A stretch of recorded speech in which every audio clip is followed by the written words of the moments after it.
চলেন আমি আপনার কাছে বোঝাতে চেয়েছি তাহলে নবীর কথা বলছিলাম, যেখানে আমার নবী সেখানে আমার আল্লাহ পাকের রহমত।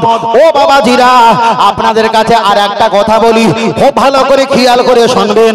এর আগে বলেছিলাম আল্লাহ দেখা যায় শুক্রবারকে ভালোবাসে না সোমবারকে ভালোবাসে।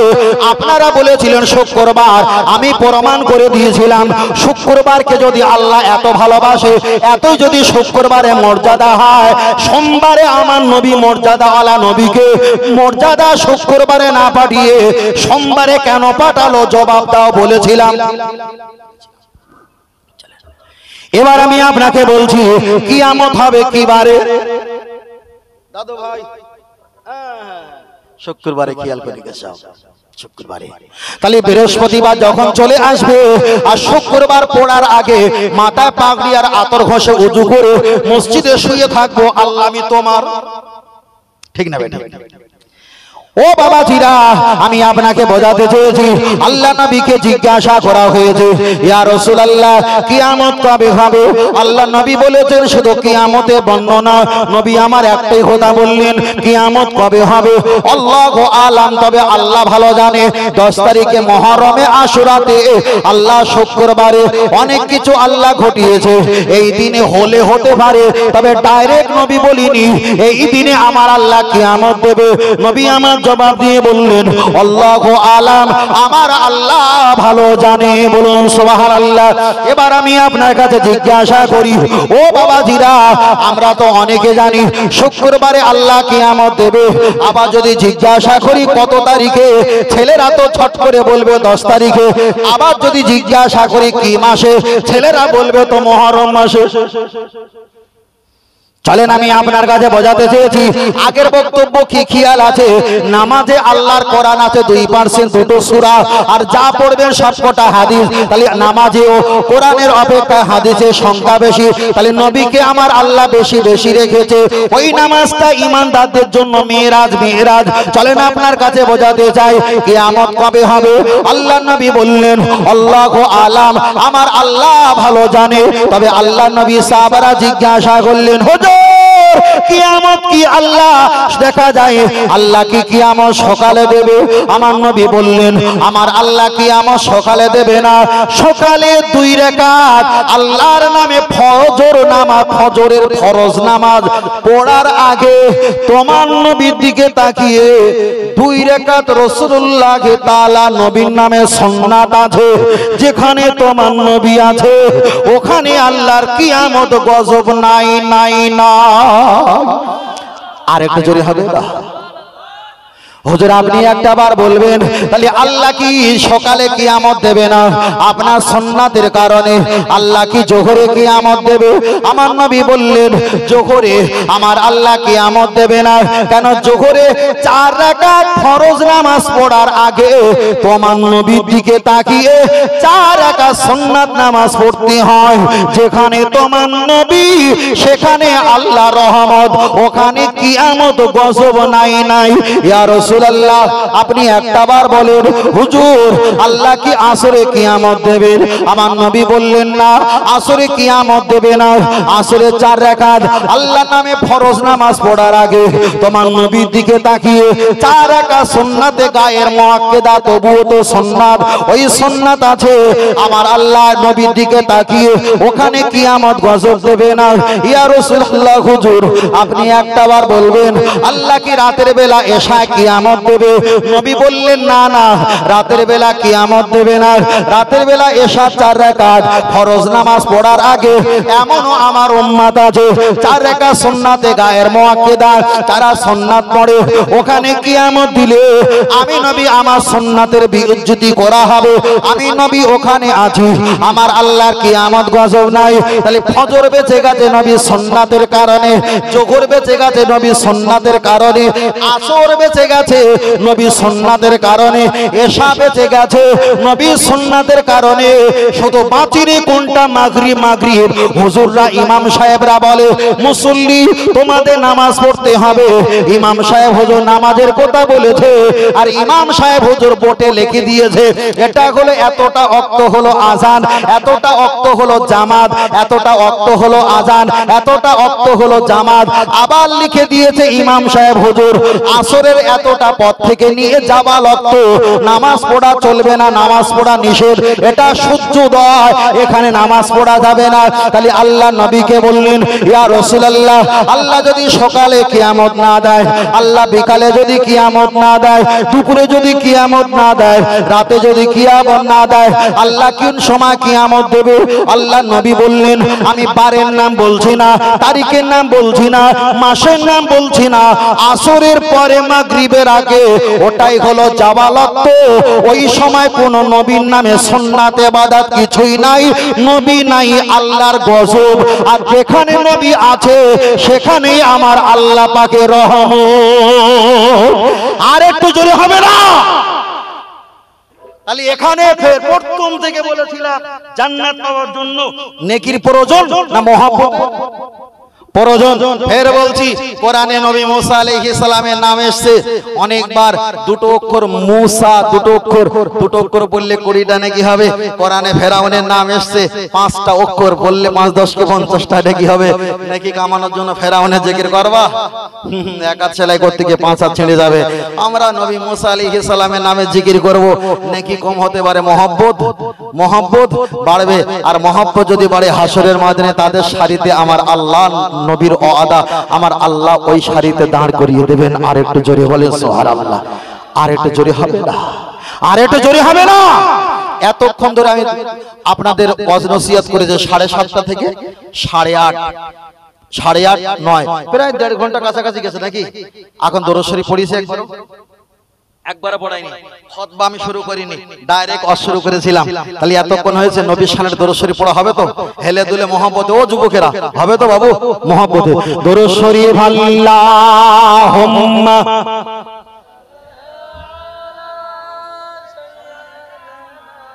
বলা হয় না তো, সমস্যা। হ্যাঁ, পরের বক্তব্যটা বলে দিয়ে কোন জীবনী বলে নবী ইসলাম তো জীবনী বক্তা, আমি এই সাইডটা বলি, উনি এই সাইডটা বলেন সাল্লাল্লাহু আলাইহি ওয়াসাল্লাম। আমরা নবীর নাম শুনে চুম্বন খাই, তাই না? হয়তো এখন খাইনি, এটা আমাদের অলসতা, দুর্বলতা, অলসতা আর দুর্বলতা। কিন্তু আমরা নবীর নাম শুনে চুম্বন খাই। চুম্বন খাবার পক্ষে না বিপক্ষে? কথা বলে না। কই কোথায় এসেছি একদম কথা বলে না। মাল গুছো সবারই যাইছো, মাল আর বিক্রি করে লাভ নেই। তাহলে আমরা নবীর নাম শুনে চুম্বন খাই, হয়তো এখন খেলাম না, এটা আমাদের দুর্বলতা, অলসতা। কিন্তু খাওয়ার পক্ষে না বিপক্ষে?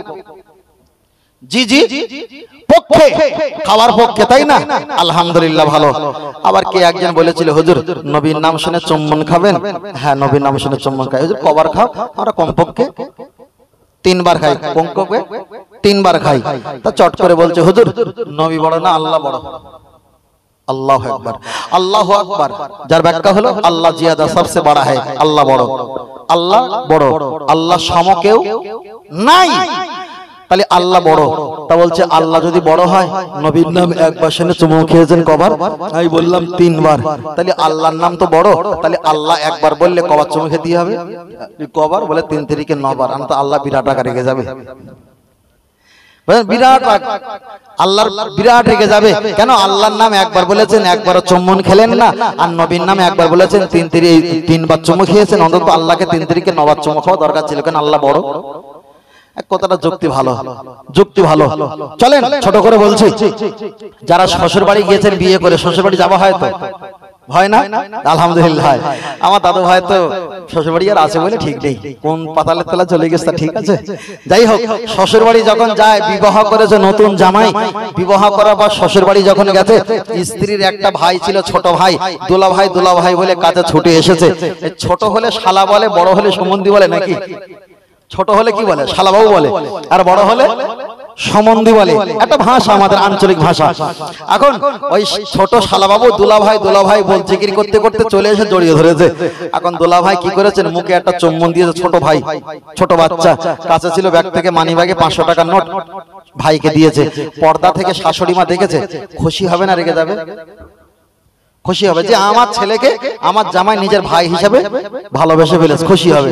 এবার বলেন, নবী একবার নাম শুনে কবার চুমু খেয়েছিলাম? 3 বার। আর যিনি বলেছে আল্লাহ বড়, আল্লাহর নাম শুনে 3 তারিখে 9 বার খেতে হবে, আল্লাহ তো রেগে যাবে। এখন শাশুড়ি বড় না শালা বড়? কথা বলেন। এই সাইডে জায়গা আছে, চলে আসুন সামনে দিয়ে, চলে আসুন। এই সাইডে জায়গা আছে, ওখানে ভিড় না করে, অনেকটা ভিড় হয়ে গেছে তো আপনারা এই সাইডে আসুন। একটু আসেন বাবা, একটু আসেন। তাহলে শাশুড়ি ভাই আসুন, এই সাইড চলে আসুন। শালা বড় না শাশুড়ি বড়? তাহলে শাশুড়ি বড়, শালা ছোট। নবীর নামে একবার শুনে যদি 3 বার চুমু খাই, আল্লাহ যদি বড় হয় আল্লাহরে কবার খেতে হয় বলে 3 তারিখে 9 বার। এখন শালা দিয়েছি 500 টাকা একটা চুম্মু। এখন শালা বড় না শাশুড়ি বড়? শাশুড়ি বড় তো। এবার শাশুড়ির কটা চুমু খেতে হবে? কমপক্ষে 3টে। আর টাকা দিতে হবে কত? কমপক্ষে 1500 টাকা। আচ্ছা, শাশুড়িকে কেউ যদি খায় শনাপ্তি চুমু খায়, হানাফি মাযহাবের মাসলা হলো ওই স্ত্রী সোজা করার আর লাইন নেই। তাহলে সব জায়গায় কি চুমু খাওয়া যাবে? সব জায়গায় চুমু খাওয়া যাবে না। ওই জন্য কোরআনে বলেছে, তোমরা আমার নবীকে খুশি, আমাকে পেতে গেলে আমার হাবিবকে পেলে আমাকে পাওয়া হয়ে যাবে, আমাকে রাজি করা হয়ে যাবে। আয়াকে ফিরিলাকুম যুনুবাকুম আল্লাহু গফুরুর রহিম। আর আমাকে পেয়ে গেলে তোমাদের গুনাহ রাশি মাপ গুলো আমি আল্লাহ গফুর গফফার নামের বরকতে আমি আল্লাহ মাফ করে দেব। বলুন সুবহানাল্লাহ। আরেকটু সকাল বলি সুবহানাল্লাহ। অনেক সমস্যা থাকে, অনেক সবে। আবার একজন জিজ্ঞেস করে, হুজুর তসবিহ তো গুনি, তসবিহ দানা সামনের দিকে ফেলবো না কোলের দিকে টানবো? লাউ ঠেলা, কোন দিকে যাওয়া? সামনের দিকে ফেলবো না কোলের দিকে টানবো? কথা বুঝতে পেরেছেন? আরে বাবা, এখন তসবিহ তো সোজা মারতে হয় না, কাট কাট করে। আবার সামনের দিকে ফেলে, আবার কোলের দিকে টানা। আঙুল গোনা কি কখন উপর দিকে ওঠে, কখন নিচের দিকে নামে? হ্যাঁ, ওরা বলেছে না হাতে তসবিহ গুনতে হবে। এসব তসবিহ কাটিতে তসবিহ গোনা কোনো হাদিস নেই, এটা রং। হযরত ওমর ফারুক রাদিয়াল্লাহু তাআলা আন তিনি ঘুমানোর পূর্বে নেড়ি নেড়ি পাথরগুলো ছিদ্র করেছিল, আর সেখানে তিনি 1000 গুনতিতে পাথর রেখেছিল। আল্লাহুম্মা বিসমিকা আমুতু আহিয়া, ঘুমানোর পূর্বে 1000 পাথরগুলো তিনি পড়ে নিয়ে তারপর ঘুমাতেন। ওমর ফারুক হুজুর যদি এই জামানায় বেঁচে থাকতেন, কত 250-300 গ্রামের পাথর একটা তসবিহ দানা বলে আর গুনতেন না। তিনি আমাদের এই মোটিফাই যুগে এসে ছোট ছোট তসবিহ দানা ব্যবহার করতেন। তাহলে ওটা যদি বড়টা হালাল হয়, ছোটটা এটাও হালালের বাচ্চা হালাল। কত সত্য না মিথ্যা? সত্য তো। তাহলে এতক্ষণ বলেছিলাম, অজ করেছিলাম, একটাও নাত গজল কিছু বলিনি আপনাদের সামনে। নবীর পক্ষে যখন বলছিলাম, নবীর পক্ষে 2 লাইন নাত শরীফ পড়ি, নাত শরীফ পড়ি। আসেন আল্লাহ। ও গো আমার প্রিয় নবী, তোমার প্রেমে পাগল সাবি। হায় জন্ম আমার ইন্ডিয়াতে, রেখোছ আমায় পাগল করে। হায় জন্ম আমার ভারতবর্ষে, রেখোছ আমায় পাগল করে। রাসূল তোমায় ভালোবাসি, মনোহরি উঝাড় করে। বুকের মাঝে জ্বালায় আমার, দূর হবে তোমার দিদারে, দূর হবে তোমার দিদারে। ও নবী সুখে তুমি, দুঃখে তুমি, মুখে তুমি, বুকে তুমি। আয় মায়া যদি লাগে তোমায়, মায়া যদি লাগে তোমায়, দিদার দিও স্বপ্ন যোগে। রাসূল তোমায় ভালোবাসি, মন হৃদয় উজাড় করে। বুকের মাঝে জ্বালায় আমার, দূর হবে তোমার দিদারে, দূর হবে তোমার দিদারে। বলেন আমিন। আরেকটু জোরে বলেন আমিন। আরেকটু জোরে হবে না আমিন? আমি এইগুলো নিয়ে একটু বেশি বেশি বলি, তার কারণ অনেক ছেলেদের ভিতরে নামাজ, রোজা, হজ, যাকাত, তাসবিহ, তেলাওয়াত নেই। অন্তত ওদের ঈমানটা বাঁচুক।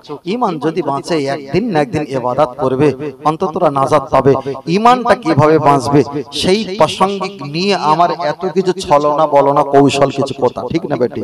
শুধু ঈমানটা, ইমানটা তো মজবুত থাক, বুঝলেন তো? ইমানটা আল্লাহু আকবার, আল্লাহ। চলেন আমি আপনার কাছে বলছিলাম, তাহলে প্রমাণ হয়ে গেল কিয়ামত কখন হবে? যেখানে আমার নবী পাকের কোনো ইবাদত, কোনো তাসবিহ তেলাওয়াত জাবাল ওয়াক্তে যেখানে পড়া নিষেধ থাকবে, ওই সময় আমার আল্লাহ কিয়ামত দেবে। তাহলে নবী যেখানে নাই, আমার আল্লাহ দয়া মায়া রহমত বরকত নাই, ওখানে শুধু গজব আর গজব। তাহলে এতক্ষণ ধরে আমরা নবীর প্রশংসা করছিলাম, নবী আছে মানে আমার আল্লাহ পাকের রহমত আছে আছে আছে আছে। এবার আমি আপনার কাছে বলছি, তাহলে নামাজের কথা বললাম, দেখা যায় নামাজের কথা বললাম, তাসবিহ তেলাওয়াতের কথা বললাম। দাদু ভাই, আপনার উযু নাই, আপনি ওয়াজ করতে পারেন, আপনার উযু নাই, আপনি ওয়াজ শুনতে পারেন, আপনার উযু নাই, ছাগল বকরি দুম্বা মহিষ জবাই করতে পারেন, আপনার উযু নাই, মসজিদে আজান দিতে পারেন। তবে এই না যে বিনা ওযুতে আজান নসিহত করতে হয়, এটা আমি বলছি না।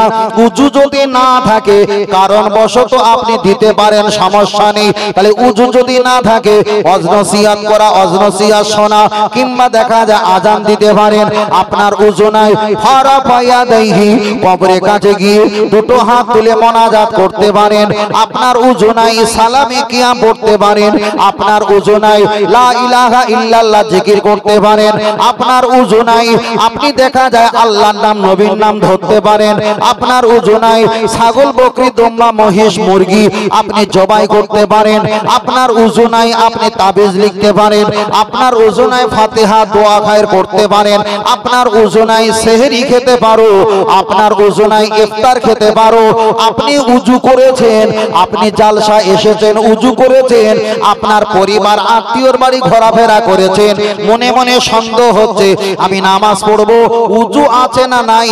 হানাফি মাযহাবের মাসলা হলো সন্দেহযুক্ত উযু নিয়ে নামাজ পড়া যাবে না, আপনাকে উযু করতে হবেই হবে। তাহলে পৃথিবীর জমিনে 90% ইবাদত বিনা উযুতে করা যেতে পারে, কিন্তু সবচেয়ে বড় ইবাদত নামাজ।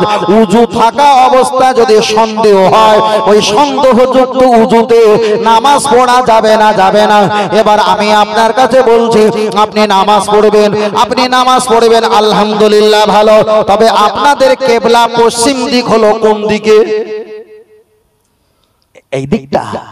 আল্লাহ, ও মাইকের সাউন্ডটা বসে গেছে নাকি? একটুখানি হালকা করে দাও, একটুখানি হালকা করে, একটু বাড়ি বাড়ি দাও। এই দিক পশ্চিম দিক। এবার বলবেন, দাদু ভাই কিবলামুখী পা করা ভালো না খারাপ? বলে হুজুর তুমি শুধু প্রশ্ন করতেছ, আমরা সব ঠকে যাচ্ছি। না, ঠকে না। বলেন বাবু, পশ্চিম দিকে পা দেওয়া ভালো না খারাপ? খারাপ। আচ্ছা, নামাজের জন্য পশ্চিম দিকে পা দেওয়া যাবে কি যাবে না? আমি ধরে নিলাম এটাই হলো আপনাদের কিবলামুখী পশ্চিম। আপনি যখন দাঁড়াবেন, দুটো পা এমন করে রাখবেন না, এমন করে, এমন করে। তাহলে পা আছে কোন দিকে? পশ্চিম দিকে পা আছে। আপনি বলবেন হুজুর আঙ্গুল আছে, যারে আঙ্গুল কয় তারে ঠ্যাং কয়, তারে পা কয়। এটা হলো বাহু, এটা হলো কানই, এটা হলো কান, এটা হলো চুল। তাহলে চেহারাটা কোনটা? তাহলে চলেন, আপনি পশ্চিম দিকে পা দিয়েছেন, আপনার যদি উযু না থাকে, আপনার যদি শরীর অসুস্থ হয়, আপনি দাঁড়িয়ে দাঁড়িয়ে নামাজ পড়তে পারেন। আপনার যদি কষ্ট বেশি হয়, আপনি আসন ঘুরিয়ে পাটা গুটিয়ে বাবু হয়ে আপনি নামাজ পড়তে পারেন। পা যদি গুটিয়ে নামাজ পড়লে অসুবিধা হয়, আল্লাহর কাবার দিকে পাটা লম্বা করে দিয়ে আপনি নামাজ পড়তে পারেন। উযু করলে যদি রোগের পরিমাণটা বেড়ে যায়, কোরআনে এসেছে তায়াম্মুমের 3টে ফরজ, আপনি তায়াম্মুম করে নিয়েও নামাজ পড়তে পারেন। সেজদা দিতে গেলে মাথার যন্ত্রণা যদি বেড়ে যায়, ইশারা ইশারা সেজদা দাও। টাকা নেই হজ করো না, টাকা নেই যাকাত দিও না, টাকা নেই ফিতরা দিও না, টাকা নেই দান করো না। দানের মাল যাকাতের মাল, ফিতরার মাল গরিব হলে আপনি নিতে পারো, কিন্তু এগুলো টাকা যদি না থাকে আপনার করার প্রয়োজন নেই। কিন্তু মরণের যদি 5 মিনিট যদি বাকি থাকে, ইশারা ইঙ্গিতে আল্লাহর ইবাদত করে বোঝাতে হবে, আল্লাহ আমি যে আপনার গোলাম, এটাই হলো তার প্রমাণ। আর একটু জোরে হবে। চলেন আমি আস্তে আস্তে আর একটা পয়েন্টে যাই। ও আমার দাদু ভাই, আল্লাহকে আর নবীকে খুশি করবেন, রাজি করবেন। আল্লাহকে আর নবীকে খুশি করা আর রাজি করার জন্য আমাদের কোন জায়গায় যাওয়া দরকার? অনেকে বলবে হুজুর আল্লাহকে আর নবীকে খুশি করার জন্য আমি বেশি বেশি কোরআন পড়বো, আমি বেশি বেশি নামাজ পড়বো, আবার কেউ বলবে হজ করবো, আবার কেউ বলবে তাসবিহ তেলাওয়াত করবো। আমি কি আপনাদের একটা সংক্ষেপ কিছু অপশন জানিয়ে দেবো? ছোট্ট করে খেয়াল রাখবেন, শুধু কৌশলটা দেখেন। আর সমস্ত আলেম হুজুররা আমরা ওয়াজ নসিহত করি, জালসা করি আর বলি বাবা আল্লাহর ঘর মসজিদের সঙ্গে সম্পর্ক রাখো, বলি না? আমি আজকে দাঁড়িয়ে আপনাদের বলছি, আপনি যদি মসজিদে এশার নামাজ পড়ার পর আবার যদি রাত 12টার সময় মসজিদের তালা খুলে যদি ভিতরে গিয়ে একটা পাখা, একটা বাল্ব লাইট জ্বালিয়ে তাসবিহটা নিয়ে যদি ইল্লাল্লাহ ইল্লাল্লাহ লা ইলাহা ইল্লাল্লাহ আপনি যদি 2 ঘন্টা 3 ঘন্টা যদি জিকির করেন, আপনি বলেন একদিন চলে গেল কিছু বলল না, 2 দিন যাবে, 3 দিন যাবে, 4 দিনের মাথায় চায়ের দোকানে আপনাকে ডেকে বলবে চাচা তোমার বাপের কারেন্ট নয়, সারা রাত জ্বালিয়ে তুমি নামাজ পড়বে। এবার বলবেন হুজুর তাহলে আমি মসজিদে তো নামাজ পড়ছি, মসজিদে তো নামাজ পড়ার আমি নিরাপত্তা পেলাম না। নিরাপত্তা কি করে পাবে? মসজিদের বারান্দা খোলা থাকে, মসজিদের ভিতরে গেট তো তালা লাগানো থাকে, যেখানে কোরআন শরীফ আছে, যেখানে মাইক সেটের মেশিন ফোন রাখা আছে, ওখানেও তালা মারা থাকে। তাহলে মাইক সেট কোরআন শরীফ নিরাপত্তায় থাকে না, তুমি কি করে নিরাপত্তা পাবে? চলে না গিয়ে যাও, আমার কথাটা খুব ভালো করে গভীরভাবে বোঝার চেষ্টা করবেন। আপনি যদি বলেন হুজুর আমি মসজিদে গিয়ে নামাজ পড়বো, আলহামদুলিল্লাহ ভালো, আপনি মসজিদে গিয়ে নামাজ পড়লেন, ইমাম সাহেব হুজুর নামাজে মোনাজাতের পরে একটু হাত তুলে দোয়া করলেন, সমস্ত মুসল্লিরা আমিন আমিন বলে। দাদু ভাই তোমার মনটা যদি নরম হয়, তুমি যদি ইমামের দোয়ার দিকে তাকিয়ে একবার যদি হাও হাও করে যদি কেঁদে ফেলো, আমাদের মূর্খ সমাজ এমন মোনাজাতের ভিতরে কেন ঘাদি বলবে দেখ অবস্থা দেখ কি কাঁদা কাঁদছে। আপনি বলেন আপনি যখন আবেগ হয়ে আপ্লুত হয়ে আল্লাহর দরবারে আপনি যখন কান্না শুরু করেছেন, একজন যদি কেনের গুঁতো মেরে 5 জন যদি আপনার দিকে তাকায়, আপনার কান্নাটা বাড়বে না কমবে? কান্না তো বন্ধ হয়ে যাবে। তাহলে মসজিদে তো কাঁদার জায়গা, ইবাদত করার জায়গা, ইবাদত করার সুযোগ পেলাম না, বলছে বাপের কারেন্ট না, সারা রাত জ্বালাবে। তাহলে আপনার ভয় লাগে, তার জন্য তো কারেন্ট জ্বালিয়েছেন, তাহলে তো আপনি আর টিকতে পারলেন না। আপনি মসজিদে নামাজের পরে ইমামের দোয়ার সঙ্গে কাঁদলেন, আপনার কান্না নিয়ে অট্টহাসি করেছে, আপনার কান্না নিয়ে সমাজে মুসল্লিরা সমালোচনা করেছে। আপনি বলেন এত সমালোচনা কানে যখন আসবে, আগামী দিন থেকে কি আর কানতে ইচ্ছা হবে? খুব লাইনটা ভালো করে বলবেন, আল্লাহকে নবীকে কিভাবে পাবে সিস্টেমটা জানিয়ে দিচ্ছি। যদি বলেন হুজুর আমি ঘরে গিয়ে নামাজ পড়বো, বারান্দায় নামাজ পড়বো, অবশ্যই ভালো বারান্দা গিয়ে আপনি নামাজ পড়বেন, কোনো সমস্যা নেই। কিন্তু আমাদের সমাজের ঘরের বারান্দার কন্ডিশন শুনে যাও, কেউ করে 7 ফুট, কেউ করে 6 ফুট, কেউ করে 7.5 ফুট, খুব বেশি হলে 8 ফুট। এখন 7 ফুট 8 ফুট বারান্দায় আপনি যখন নামাজ পড়ার নিয়াত করে নামাজ পড়ছেন, আপনার বাড়ি 3টে 4টে নাতি পোতা খেলার আওয়াজ, আপনার বাড়ি বৌমা কাজ কর্মের আওয়াজ, আপনার বাড়ি ছেলে পিলে তাদের হাঁড়ি কোড়া বাসন থালার আওয়াজ, এতগুলো সংসারের সদস্যর আওয়াজ গুঞ্জুম, এতগুলো আওয়াজ যখন কানে আসবে, আর কানে নিয়ে ইবাদত করে আল্লাহ আর নবী বাবাকে সম্ভব হবে? তৃতীয় অপশন, আপনি যদি বলেন হুজুর আমি ঘরের ভিতরে গিয়ে নামাজ পড়বো, তাহলে হিসাবটা নিয়ে যাও। আমাদের অধিকাংশ ঘরের ভিতরটা কামরা হয় এত বড়, 8x8 কিংবা 8x10, খুব বেশি হলে 10x12। তাহলে 10x12 যদি একটা কামরা হয়, ওই কামরায় একদিকে খাট কিংবা তক্তপোষ থাকে, একদিকে আলনা ড্রেসিং টেবিল থাকে, অপরদিকে মেয়েদের সাজগোছের হরেক রকম জিনিসপত্র থাকে। আপনি বলেন সুন্দর করে নামাজ পড়তে গেলে খাট পিছনে একবার ধাক্কা মারবে, সামনে শোকেশও আপনার মাথায় ধাক্কা মারবে, দুই দিকে ধাক্কা নিয়ে ইবাদত করে আল্লাহ আর নবী বাবাকে সম্ভব হবে? তাহলে মসজিদে আপনি জায়গা ফেলেন না, আমার কথাটা ফেলে দেবেন না, আমি অন্য অ্যাঙ্গেলে কথা বলছি। মসজিদে আপনার জায়গা হলো না, দলে দলে যেতে হবে, দলে দলে আসতে হবে। একা একা যদি যাও তাহলে কিন্তু জায়গা পাবে না, আপনার নিয়ে সমালোচনা হবে। বারান্দায় আপনি নামাজ পড়ার সুযোগ পেলেন না, বাড়ির পরিবার কোনো কাজকর্মে চিল্লাচিল্লির আওয়াজ, ঘরের ভিতরে আপনি সুযোগ পেলেন না, আসবাবপত্র জীবিকা নির্ভর করার জন্য, আরামায়েশ করার জন্য জিনিসপত্রগুলো আপনার নামাজ পড়ার সুযোগ করে দিলেন না।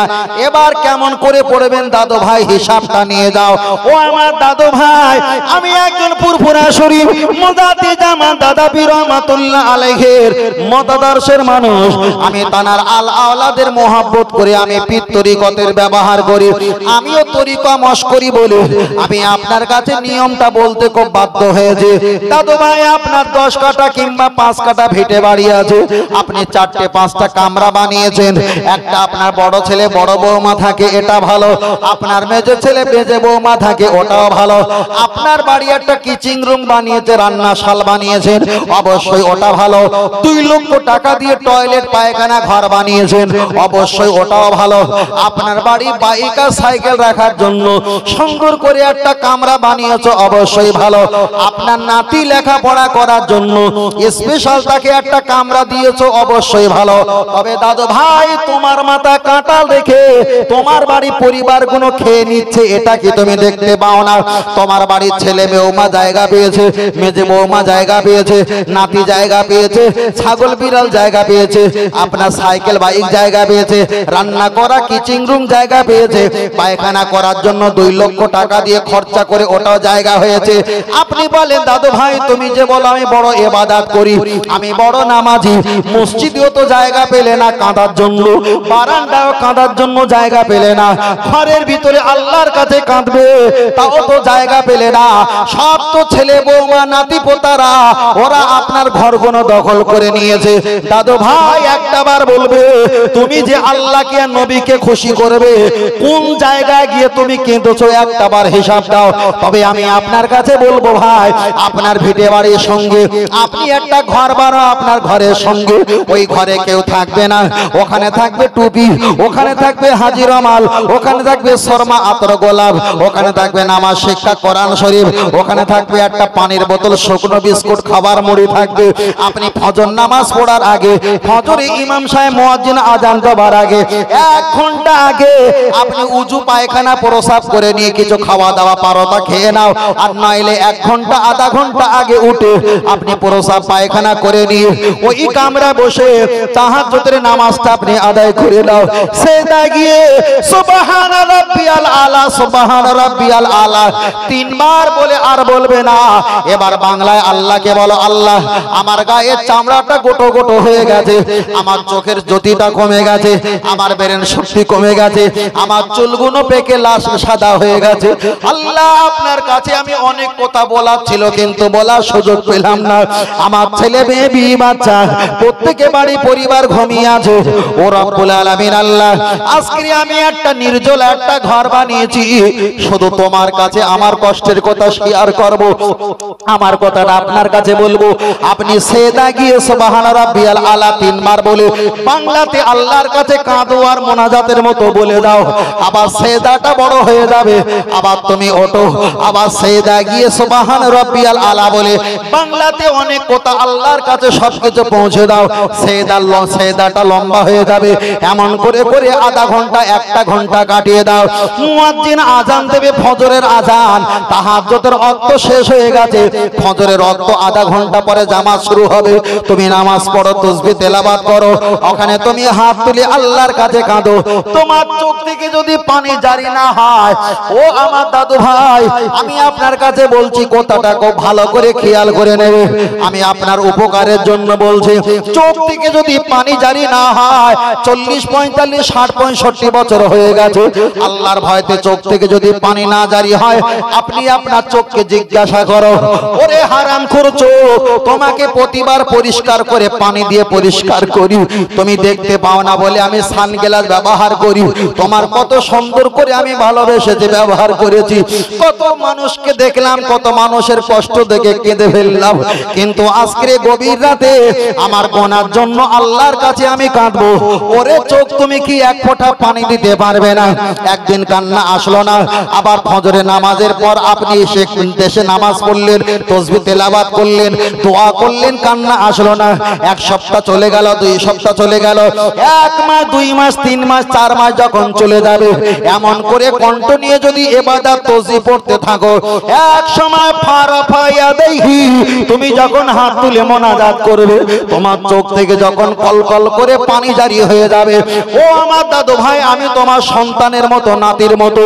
পৃথিবীর হুজুর অনেক ওয়াজ নসিহত করবে, আপনি বলবেন হুজুর আমার খোকা, আমি দলে দলে মসজিদে নামাজ পড়তে গেছি, দলে দলে মসজিদে নামাজ পড়ে বার হয়েছি, এমন করে আমি কাঁদতে পারলাম না। কত জলসা মাহফিল ওয়াজ নসিহত শুনলাম, এমন করে চোখ থেকে আমি পানি বার করতে পারলাম না। আপনার একটা ছোট কামরায় 1 ঘন্টা, আধা ঘন্টা আপনি একা একা নামাজ পড়ে আপনার গোনার কথা আল্লাহর কাছে শেয়ার করে আপনি যখন কাঁদবেন, 1 মাস 2 মাস পরে চোখ থেকে যখন পানি কলকল করে বার হয়ে যাবে, তখন মনে মনে করবে এই পানিটা এতদিন পর মনে হয় আমার আল্লাহ কবুল করে নিয়েছে। আর একটু জোরে হবে না? ফের বলছি ভাই, আমরা যে দলে দলে যাই আর দলে দলে আসি আর মনে করছি বিরাট কিছু হচ্ছে, ঘোড়ার কচু হচ্ছে, হিসাব করে দেখবে। ওই যাবার সময় মাগরিবে নামাজ পড়েছে, 3 জনা এসেছে, একজনা নামাজ পড়তে দেরি হচ্ছে আর একজনা চুপ করে 2 জনা দাঁড়িয়ে আছে নিয়ত বেঁধে, চাচা চলো, তোর মেজদার দাঁড়িয়ে আছে, ওকে নিয়ে যাব, নামাজ পড়ছি। 3 জনা যাবে। আচ্ছা 3 জনা নামাজ পড়ে যখন মসজিদ থেকে বাজারে আসবে, জিকির করতে করতে আসবে না গল্প করতে করতে আসবে? এই 3 জন যখন মসজিদে যাচ্ছিল, জিকির করতে করতে যাচ্ছিল না গল্প করতে করতে যাচ্ছিল?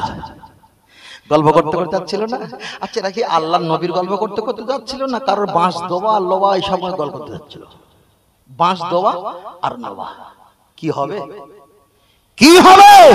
আপনি রাস্তায় একা একা হাঁটবেন, আপনার দুটো মুখ, দুটো ঠোঁট এক জায়গা থাকে, ভিতরে জবানটা, জিহ্বাটা ইল্লাল্লাহ, লা ইলাহা ইল্লাল্লাহ জিকিরে থাকবে, 24টা ঘন্টা জিকিরে থাকবে। জিকির করতে করতে এমন অভ্যাসগত হয়ে যাবে, কলব জারি হয়ে যাবে, খানা পিনা চলাফেরা ঘুম চলবে, অটোমেটিক ইল্লাল্লাহ ইল্লাল্লাহ আল্লাহ আল্লাহ জিকির শুরু হয়ে যাবে। তখন তো আপনি দুনিয়ার মানুষের থেকে একটু আলাদা থাকবেন, আপনি একা একা থাকবেন। কেন? আপনি আল্লাহর কাছে উত্তম বান্দা হয়েছেন। আপনার কাছে আর কেউ চা খাওয়ার জন্য বিছানা ছেড়ে দেবে না, ভাই বস। ওই যে বসলে আমেরিকার খবর, বাংলাদেশের খবর, পাকিস্তানের খবর, সৌদির খবর সব ওই জায়গায় বসে বসে হয়, ঠিক না বেঠিক? ওর বাড়ি দুপুরবেলা কি রান্না করবে এ খবরটা জানে না। কথা বলছেন না? আমি এইসব হারামখোর নামাজি, এইসব হারামখোর চাষা, বুড়ো চাবলুস ইবলিস আমি জীবনে দেখতে পারিনি। জীবনে সালাম দেয়, ও সালাম ওই জবানে সালামে আমি রেখে দেই, তোমার সালাম আমি নেব না। তার কারণ এসব হারামখোর যারা বুড়ো আছে, এরা জানে নামাজ পড়তে হয় তাই পড়ি। এদের সঙ্গে মুসাফা করলে গাড়ি চালানোর সময় হাত সঙ্গে দিকে বিড়ি বিড়ি আর খৈনি খৈনি দুর্গন্ধ। হায় রে হারামখোরের বাচ্চা, হারামখোর, তোর সঙ্গে মশাবা করেছি আর বিড়ি আর বিড়ি গন্ধ। তার জবানের দিকে তাকানো থাকে, জবানের দিকে তাকায় বিড়ি আর সিগারেটের বিড়ি বিড়ি গন্ধ। ছি ছি ছি ছি ছি ছি ছি। তোর মুখ জবান পবিত্র হলো না, তুই আল্লাহকে ডাকবি কোন পবিত্র হালাতে? কথা বলছেন। আগের বক্তব্য বলেছিলাম টুপি এত ময়লা, মানে মৌমাছির খবর দিলে টুপিতে চাক করে মাছি মধুগুলো রসগুলো নিংড়েলে চলে যায়। যার টুপির কন্ডিশন খেয়াল থাকে না, সে মোবাইলের খবরে খেয়াল রাখে, অমুক তারিখে এই হয়েছে, অমুক তারিখে তেই হয়েছে। এইরকম মুসল্লি, এইরকম পরহেজগার মুসল্লি গ্রামে যার বাড়ি থাকবে তার বাড়িটাও শেষ, মসজিদ তো থাকলে মসজিদের পরিবারটাও শেষ, ওর সঙ্গে যে থাকবে সেও শেষ, একদম সব শেষ করে তছনছ করে দেবে। ফের বলবো, এলাকা যারা হাফেজ আছেন, আলেম আছেন, ইমাম আছেন, নামাজি আছেন, মুয়াজ্জিন আছেন, পরহেজগার আছেন, সত্যবাদী যারা ব্যক্তি আছেন, ভেড়ার মতো দলে না চলে সিংহর মতো একা চলবে। তবে মুনাফিক বাঁদরাও মার্কা মুসল্লির সঙ্গে থাকলে দুনিয়াও শেষ হবে, পরকালও শেষ হয়ে যাবে, একা থাকবে। রবীন্দ্র ঠাকুর বলতো না, তোমার ডাক না শুনে কেউ না চলে তবে একলা চলো রে।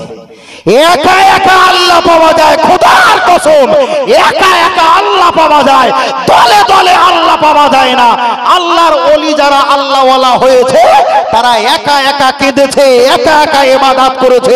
জনগণ এসেছে, দোয়া তাবিজ দিয়ে বিদায় দিয়েছে, স্ত্রীর হক আদায় করেছে, নাতির হক আদায় করেছে, আলাদা কামরা গিয়ে রাত 12টা 1টা 3টে পর্যন্ত তসবিহ পড়ে পড়ে আল্লাহর নবী পাওয়ার জন্য রাস্তায় ঘন্টা কি ঘন্টা রাত জেগে তসবিহ পড়েছে, শুধু আল্লাহর নবী পাওয়ার জন্য। বলো সুবহানাল্লাহ। সেখানে দল ছিল না, সেখানে ছিল একা। ফজরের নামাজে এটা তসবিহ বেশি বড়, তসবিহ বেশি পড়ে চায়ের দোকানে দেখবে তোমার পার্টি যারা সব চলে গেছে, তুমি একা। ফের বলছি, দরুদ শরীফ পড়বে, আল্লাহুম্মা সাল্লি আলা সাইয়্যিদিনা মুহাম্মাদিন নাবিয়িল উম্মি ওয়া আলিহি ওয়া সাল্লিম। যদি বলেন হুজুর এত বড় দরুদ শরীফ পড়তে পারবো না, আল্লাহুম্মা সাল্লি আলা মুহাম্মাদ সাল্লাল্লাহু আলাইহি ওয়াসাল্লাম। যদি এত বড় পড়তে পারবো না, সাল্লাল্লাহু আলাইহি ওয়াসাল্লাম, সাল্লাল্লাহু আলাইহি ওয়াসাল্লাম নিয়ত করে নেবে। এই যে তসবিহ আছে না আমাদের মসজিদ, তসবিহ রাখে 100 দানা, 100 দানা তসবিহ রাখো। সারা জীবনে 100 দানা পড়ার নেই, তসবিহগুলো ময়লা হয়ে কালচিত হয়ে গেছে, কালচিত পড়ে গেছে, কালচিট পড়ে গেছে, পড়ার মতো কেউ নেই। সেই সবুজ দানা তসবিহ আমার 14 পুরুষ গোষ্ঠী পড়েছে, আর আজই পর্যন্ত মসজিদে সবুজ দানা তসবিহ আছে। কথা ঠিক না ঠিক? আচ্ছা, সবুজ দানা ছাড়া আর পৃথিবীতে অন্য কোনো দানার তসবিহ নেই? আছে তো, কিন্তু সবুজ দানা কেন? ওই সিলসিলা চলে আসতে আসুক, কোনো যায় আসে না। আমি বলছি নিয়াত করবেন প্রতিদিন 500 বার দরুদ শরীফ পড়ব, প্রতিদিন হয় লা ইলাহা ইল্লাল্লাহ জিকির 500 বার করব, আর না হয় তওবা শরীফ 500 বার করো। যে কোনো একটা 500 বার করবে। 500 বার দরুদ তওবা শরীফ পাঠ করলে আল্লাহর নবী হাদিস শরীফে অনেক কটা ব্যাখ্যা বলেছে, তার ভিতরে একটা ব্যাখ্যা হলো তার জবানের দাম তাসির হবে, তার চেহারাটা উজ্জ্বলতা হবে, পাপের কাজ থেকে দূরে থাকবে। ফজরের নামাজ পড়ে মোবাইলে চলে যাও, ওই হি হি হি হি যখন কানে আসবে মেজাজ গরম হয়ে যাবে, তখন মনে করবে আমার তওবার রিয়াকশন। বলো সুবহানাল্লাহ। কথা বুঝতে পেরেছেন? তওবা শরীফ পাঠ করবেন, কি হবে? দরুদ শরীফ পাঠ করবেন। রাতের বেলা ঘুমিয়ে পড়েছেন, সাল্লাল্লাহু আলাইহি ওয়াসাল্লাম, সাল্লাল্লাহু আলাইহি ওয়াসাল্লাম পড়তে পড়তে ঘুমিয়ে পড়েছেন, আবার ঘুম ভেঙে গেছে, তসবিহ কোথায় আছে খুঁজে নেন, আবার নিয়ে সাল্লাল্লাহু আলাইহি ওয়াসাল্লাম পড়তে পড়তে পড়তে পড়তে আবার ঘুমিয়ে পড়েছেন, তসবিহ কোথায় গেছে যায় জাগিয়ে, আবার যখন ঘুম ভেঙে যাবে তসবিহটা খুঁজে নিয়ে আবার 2 বার 10 বার 20 বার পড়তে পড়তে ঘুমিয়ে পড়লো। রাসূল বলেছে আমার নামে দরুদ শরীফ পাঠ করলে রাতের অন্ধকারে আমি রাসূল তার সঙ্গে দিদার নসিব হয়ে যায়। আর যার সঙ্গে একবার নবী দিদার নসিব হয়ে যাবে, সে আর দলে থাকবে না, আলাদা একা থাকবে। তার জবানে উল্টো পাল্টা কথা বলবে না, ইজ্জতের দাম থাকবে, জবানের দাম থাকবে, যেমন তেমন কথা শুনবে না, যেমন তেমন জিনিস দেখবে না। যে নবীর দিদার পাবে, মরণে কোনো টেনশন নেই, কবরে কোনো টেনশন নেই, হাসরে কোনো টেনশন নেই, মিজানে কোনো টেনশন নেই, জাহান্নামে যাবারও কোনো টেনশন নেই। কেন? নবী তার হয়ে গেছে, তিনি নবীর হয়ে গেছে, আর নবী যার হয়েছে আমার আল্লাহও তার হয়ে গেছে। জোরে বলেন। এর ভিতরে যদি জিজ্ঞেস করা হয় ভাই ও মাথা থেকে এ মাথায় এত দাড়িওয়ালা সাদা দাড়িওয়ালা আছে, কে কবার নবী দিদার পেয়েছেন? মনে হয় পাওয়া বলে খুবই সন্দেহ হয়। নামাজ পড়েছেন ক বছর? 60 বছর, 70, 60 বছর, 30 বছর, 40 বছর, 65 বছর। ভালো, তবে আমরা কিছুটা বুঝতে পারি, কিছুটা মোসাবা করলে না কিছুটা বুঝতে পারি। তবে যাই হোক, আল্লাহ আমাদের মুরব্বী যারা আছেন, যারা নবীর দিদার পেয়েছেন, নবীর পক্ষে যারা আছেন, নবীর মোহাব্বত যারা আছেন, আল্লাহ তাদের দিকটাকে আমাদেরকে যেন কবুল করে নেন। বলেন আমিন। আর একটু জোরে হবে না? আর একটু হবে না? বললো ইয়া রাসূলুল্লাহ ইয়া হাবিবাল্লাহ, সবাই বলো, বললো ইয়া রাসূলুল্লাহ ইয়া হাবিবাল্লাহ। আওয়াজ তোলো, বললো ইয়া রাসূলুল্লাহ। আওয়াজ হবে না গো বাবা, মরিচিকা পড়ে গেছে। হ্যাঁ, কদিন একটা গান বার হয়েছিল না, মোবাইলের বডিগুলো কত টাকা দাম? 5 টাকা দাম। ওই কাঁচা বাদামটা বলছি না শুরু করে, কেন বলি কপিরাইট আসবে। কথা বুঝতে পারছো? তোমারও ক্ষতি হবে, আমারও ক্ষতি হবে, কপিরাইট আসবে। মোবাইলের বডিগুলো 5 টাকা দাম। কি হয়েছে ভাই? শেষ নবী সাদিয়া রাসূলুল্লাহ ইয়া হাবিবাল্লাহ, তুমি আল্লাহর রাসূল, তুমি আল্লাহর বন্ধু।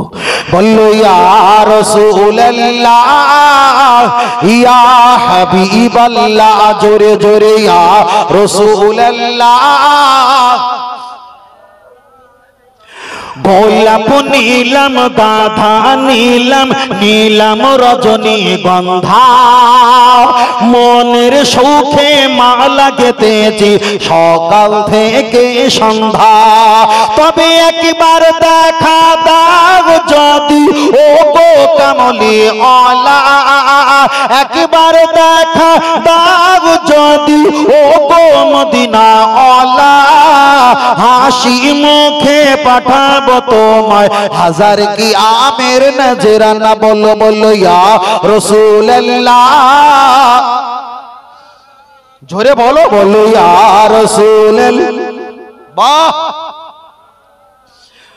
হলুদ ফুলকে পোষণ করি তুমি রংটি কোথায় পেলে, মায়ার নবীজির নূরানি চেহারা হলুদ ছিল বলে।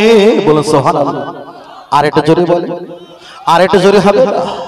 সাদা রঙকে পোষণ করি তুমি রংটি কোথায় পেলে, নূর নবীজির নূরানি দাঁত সাদা ছিল বলে।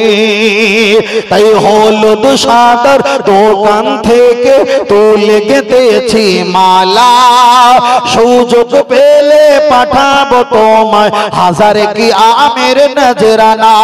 তবে একবার দেখা দাও যদি ও গো কামলি ওয়ালা, একবার দেখা দাও যদি ও গো মদিনা ওয়ালা, হাসি মুখে পাঠাবো তোমায় হাজার কি আমের নজরানা। বলো বলো ইয়া রাসূলুল্লাহ, ইয়া হাবিবাল্লাহ, জোরে জোরে ইয়া রাসূলুল্লাহ। সবুজ রঙকে পোষণ করি তুমি রংটি কোথায় পেলে, জান্নাতি ঘুরে নারীর পোশাক সবুজ থাকবে বলে। আর এটা জোরে বলে সুবহানাল্লাহ। আর এটা জোরে হবে না, আর এটা জোরে হবে না। লাল রঙকে পোষণ করি তুমি রংটি কোথায় পেলে, ওহদ ময়দানে নবীজি রক্ত লাল ছিল বলে। তাই লাল সাদা হলুদ সবুজের দোকান থেকে তুলে গেঁথেছি মালা, সুযোগ পেলে দাঁড়িয়ে পাঠাবো হাজার কি আমের নজরানা। তবে একবার দেখা দাও যদি ও গো কামলি ওয়ালা, একবার দেখা দাও যদি ও গো মদিনা ওয়ালা, হাসি মুখে পাঠাবো তোমায় হাজার কি আমের নজরানা। বলো বলো ইয়া রাসূলুল্লাহ। বাহ, আরো জোরে ইয়া রাসূলুল্লাহ। নারে তাকবীর। এই কোণার দিকে কি ঘুমাচ্ছ নাকি বাবু? বড় ভাই ঘুমাচ্ছ নাকি?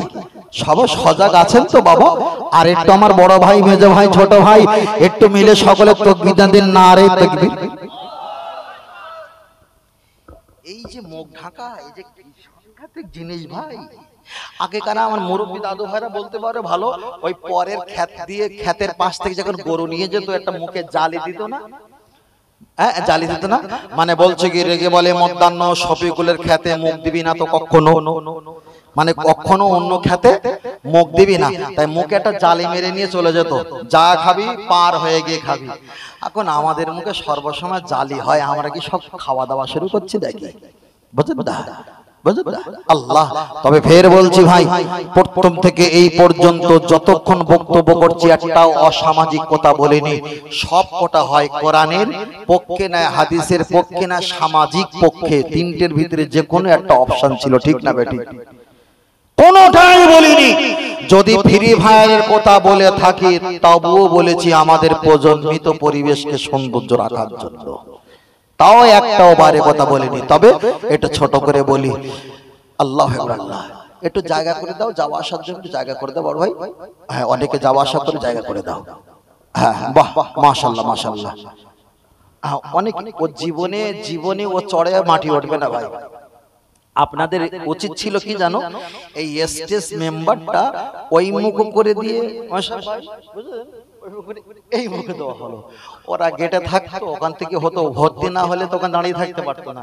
আপনারা করেছেন সুবিধা বুঝে, কিন্তু আপনাদের উপরে যে এরকম চতুরতা করবে আপনারা বা কি জানবেন? কথা বুঝতে পেরেছেন? সমস্যা তো এইটা। হ্যাঁ, আর এই পরিবেশে তো এদিকার ভর্তি হবেও না, হয় বলে মনে হয় হবে না। যদি হয় একটা লাইন হয়তো দাঁড় করে দিয়ে সকলকে কিছুটা নিয়ে আসা হবে, সে যেন অনেকটা পরিবেশটা উল্টো পাল্টা হয়ে যাবে। তা যাই হোক, আল্লাহ আমাদের সকলকে কবুল করেন, বলেন আমিন। আর একটু সকলে বলি আল্লাহুম্মা, আর একটু সকলে বলি আল্লাহুম্মা আমিন। তাহলে আপনারা যারা আছেন, আপনাদের এলাকায় মসজিদে মুসল্লি বেশি না কম?